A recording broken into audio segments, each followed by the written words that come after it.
Mungu anataka ubadilike, utoke kwenye hali ya kuwa Mkristo uwe mwana wa Mungu. Wakristo ni wengi duniani, lakini sio wote walio wana wa Mungu, na ndio maana hatuoni mabadiliko, na ndio maana hatuoni ulimwengu ukitikiswa, kwa sababu wanaofanya mambo yanayotikisa ulimwengu ni wale waliozaliwa na Mungu. Ndio maana unaona vurugu nyingi kwenye mitandao ya kijamii. Huyu anaongea ujinga huu, anaongea ujinga huu, huyu anajifanya mwalimu, hata hajulikani baba yake wa kiroho ni nani, hajui alimjua Mungu namna gani, ametembea na Mungu kwa namna gani, amemexperience Mungu kwa vitu vingapi, na yeye anajifanya kwa mwalimu wa watu wengine. Na ndio maana watu wengine kwa kusikiliza ujinga wanaendelea kuharibika, na mwisho wa siku hata Mungu mwenyewe hana haja nao. Ili uwe mwana, lazima ukubali kuwa mtu aliyefundishwa. Lazima utulie kwenye fundisho la Baba.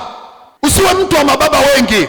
Kila mtu unamfanya kuwa mwalimu wako. Kila mtu ni mwalimu wako. Kila mtu ni mwalimu wako. Kila mtu ni baba yako wa kiroho. Hutaenda popote.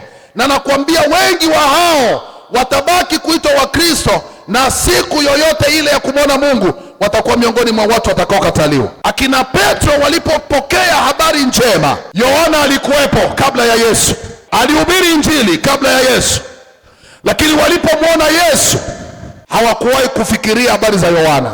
Kuna wanafunzi wengine wanaitwa akina Filipo, hawa walikuwa miongoni mwa wanafunzi waliosikia habari za Yohana, lakini waliposikia habari za Yesu walikuja kumwona, na walipomwona wakamwamini.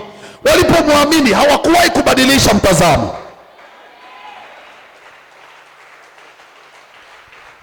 Wewe mara na baba zangu wengi, na baba 10 wa kiroho.